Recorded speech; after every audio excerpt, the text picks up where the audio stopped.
अस्सलाम वालेकुम स्टूडेंट्स। उम्मीद है आप सब खैरियत से होंगे। स्टूडेंट्स, आज हमने नाइन्थ क्लास की बायोलॉजी का चैप्टर 4 का एक और अहम टॉपिक जो है वो डिस्कस करना है, जो कि है ऑस्मोसिस। ठीक है, सबसे पहले ऑस्मोसिस की डेफिनेशन मैं आपको बताने से पहले आपको कुछ टर्म्स हैं इसके हवाले से, जिसके बारे में जो है वो मैं आपको इंट्रोड्यूस करवाना चाहती हूँ। तो सबसे पहले वो टर्म्स देख लेते हैं कि वो टर्म्स जो हैं वो कौन सी हैं।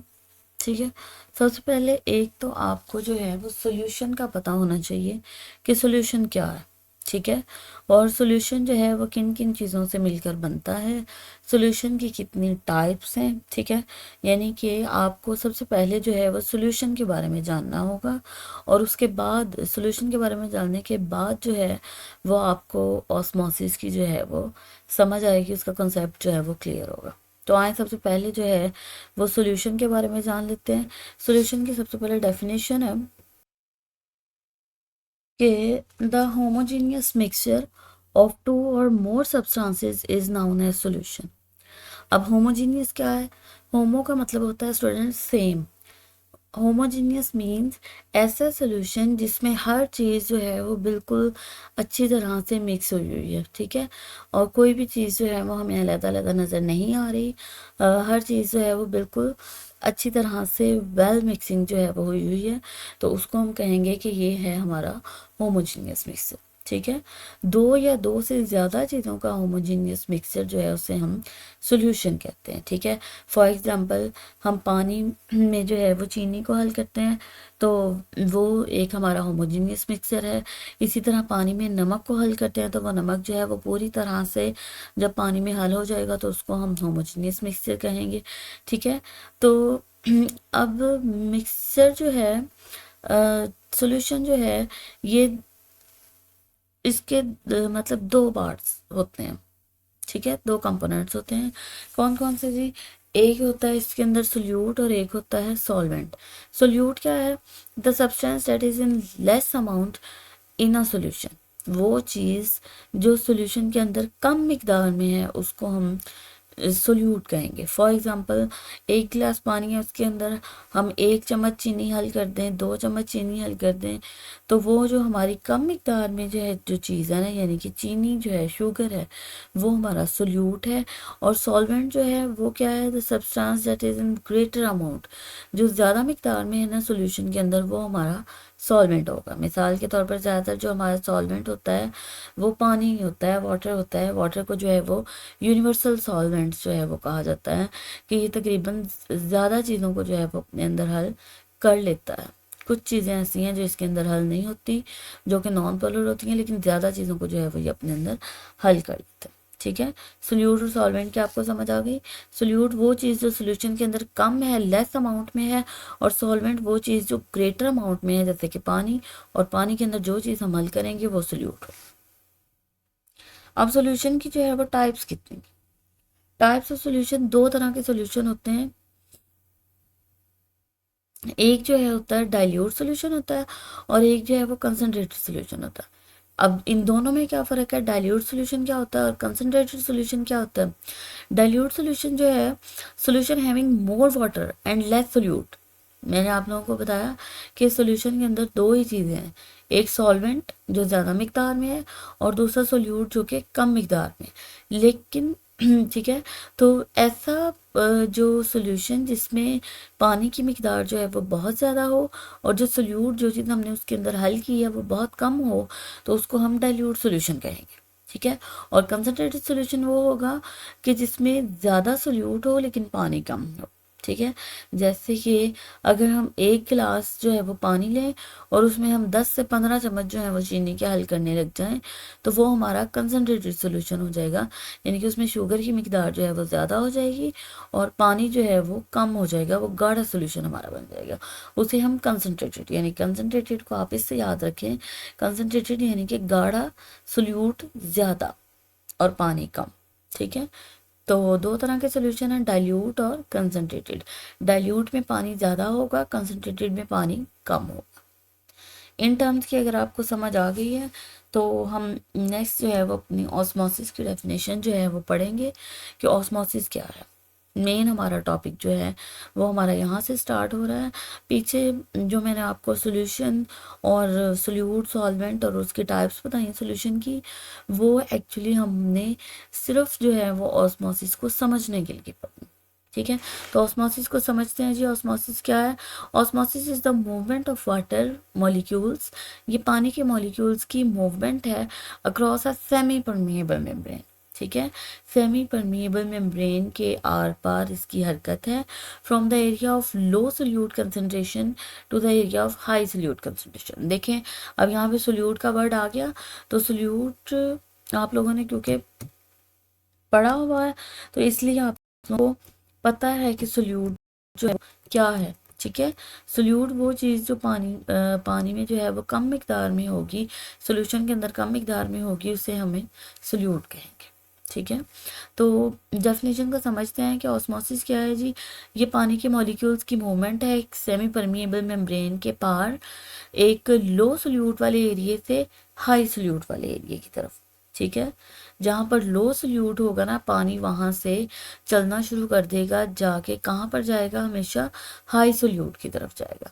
जहाँ पर सोल्यूट की मिकदार ज़्यादा होगी, पानी वहाँ पर जाना शुरू कर देगा। ठीक है, इसको हम एक जो है वो मिसाल से समझते हैं, डायग्राम से समझते हैं। देखें जी, ये हमारी जो है ये सेंटर में सेमी परमिएबल मेम्ब्रेन लगी हुई है।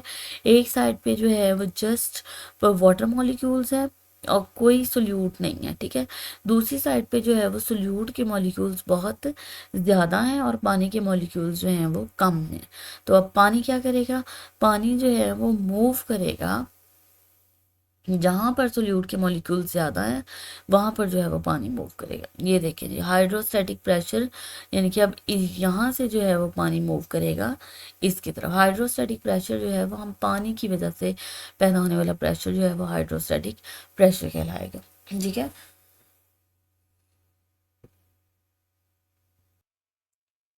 ठीक है जी। आई होप कि आप लोगों को जो है वो इस डेफिनेशन की समझ आ गई है कि ऑस्मोसिस क्या है। ऑस्मोसिस जो है वो पानी के मॉलिक्यूल्स की सेमी परमिएबल, ये मेन पॉइंट है इसके अंदर, सेमी परमिएबल मेम्ब्रेन के आर पार हरकत है लो सोल्यूट वाले एरिया से ज़्यादा सोल्यूट वाले एरिया की तरफ। ठीक है, नेक्स्ट हमारे पास जो टर्म आ जाती है वो है टॉनिसिटी।